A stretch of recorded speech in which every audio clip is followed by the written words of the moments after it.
everyone, welcome to Let Him Cook. I'm joined today by Eli Doubletap, Brandon Herrera, myself, Donut Operator, and Chef Andrew Gould. He decided to come out here and have a good time with us. And he brought his special spoon. I always need a emotional safety spoon. Emotional support spoon. Yeah. Sir, that's a fully automatic machine gun. When you start to see this, that's when you know I'm really working through something. Cody's not cooking today. We gotta try something new. Let him cook.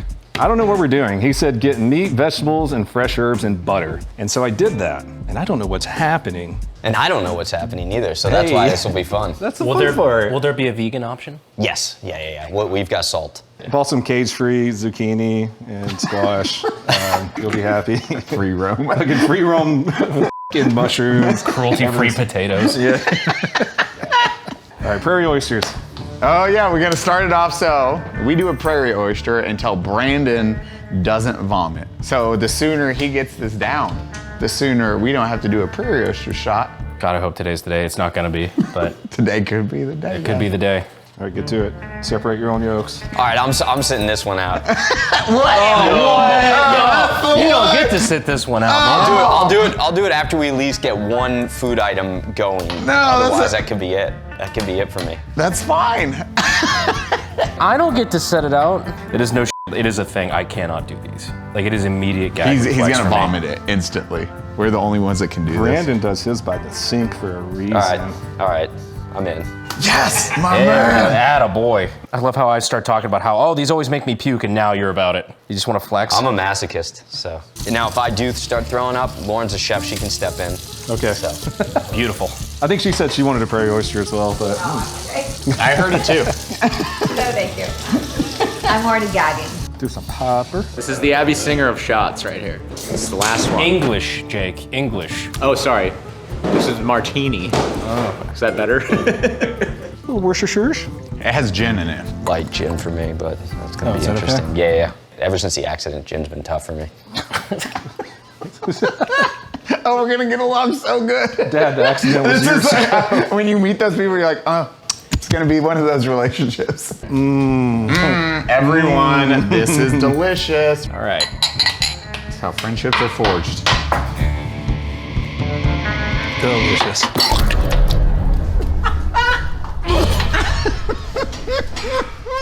It was almost the day. You almost had it today. Can't do it. What part didn't you like? What can we refine on that? He just leaves. He's like, all right. You guys are crazy, man. I did get closer that time. You did. Can I quit Pepperbox? Oh, I wanted to talk about your restaurants a little bit, dude. What do you got going on right now? So right now we got Calico Fish House as our flagship. So it's a seafood chop house, Huntington Beach, California. Oh, so you get that fresh fish then. Oh yeah. So we've got like integrated supply chain from the seafood, the meat, you name it. It's so funny. We're right on the water in California, and you go to any restaurant in California on the coast, and you're like, and people look at the water, but they're really just eating like frozen Chinese seafood. Not that there's anything wrong with that. You're good. Why'd you look at me, the Asian one? Not that there's any. It's okay. He He's bounced Asian me. Mexican. There's something wrong with that. It's origato. Is that Chinese? So, where do you want me to start? I don't know, man. What do are you we wanna cooking? do? Okay, all right, well, look, I'm looking at meat, so the first thing we gotta do is we gotta start getting this salted, right? Hell yeah. Known as the dry brine. So we got strips here, we got strips and ribeyes. This is the step that everybody forgets, is actually pre-salting is the most important piece when you're cooking meat.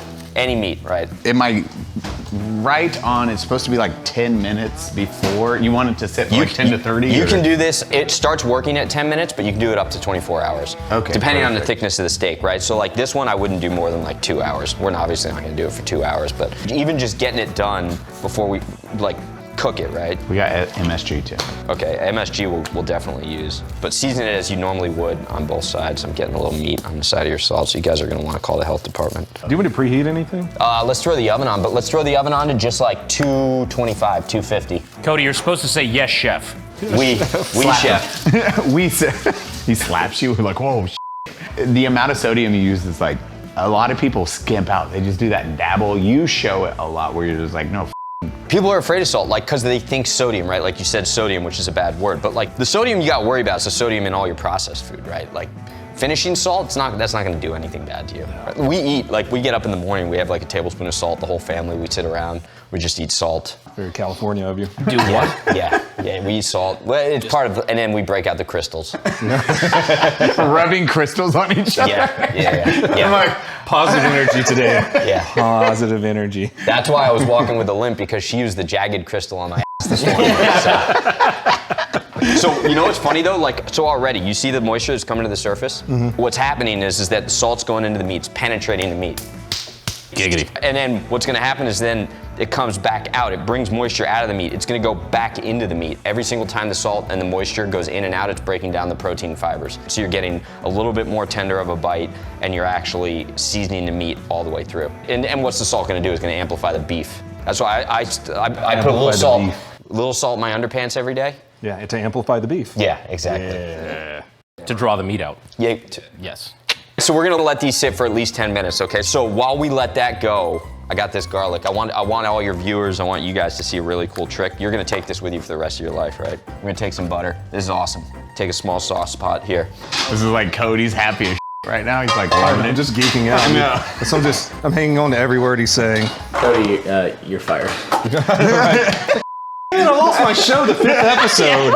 Would you like a face cooking sucks. show? He's cooking in my house. Yeah, we come here, we're like, Cody, close the door. I'm on the couch like, You come into my house, cook my dinner, steal my show, call me.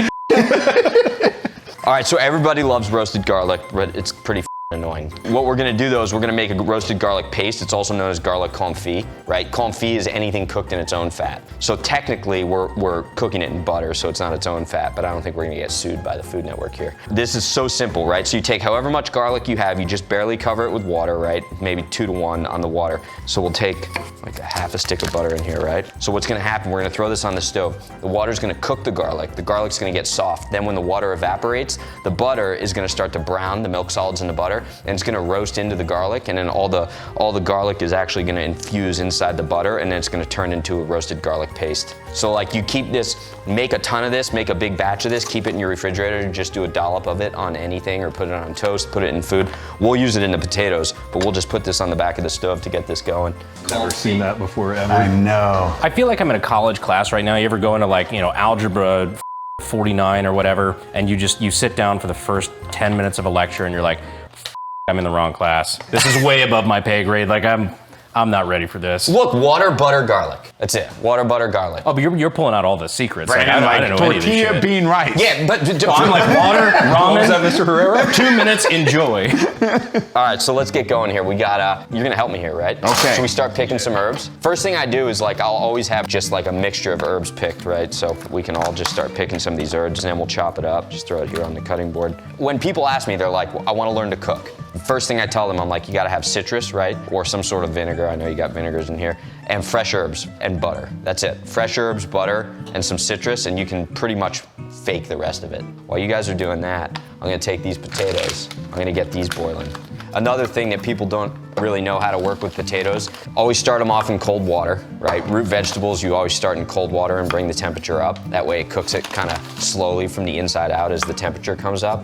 And then number 2, this is really cool. If you took these potatoes just in water and boiled them, what would happen? They would just eventually cook. I don't know. It would Where just you totally go? break down, right? It'd be like Yeah. It's like it's just Yeah. mush. You It'd pick be it up mush, and mashed it's just like- potatoes. yeah. If you take this, right, we'll fill it with water and put a little bit of vinegar in here, lemon juice, anything acidulated, potatoes will never break down because it prevents the pectin from breaking down inside the potato. So that's actually how McDonald's does their fries. Oh, that's why they maintain that. That's form. exactly it, yeah. So they boil them in a little bit of acidulated water and they freeze them so that when they fry them, they still keep their shape. That's why when you go to Five Guys, they're all limpy and broken up and horrible. That's why McDonald's has the best fries in the Yeah, business. bingo. Obviously. Bingo. We're just gonna chop all this up and then mix it together. I know, that's what I didn't want to do. Like, My whistle. This is a broken tea kettle. And I don't crush it, right? Like I'm gonna leave it still pretty intact, like not just turn this into mulch, because then that's when you get herbs that taste dirty. Dirty herbs. Slut herbs. Yeah, exactly. Those are wholesome herbs, those are religious herbs. If I keep breaking them down, then they're slutty herbs. Yeah, we don't They're want basically, slutty they're like the herbs. whores of herbs. Ugh, no one likes those.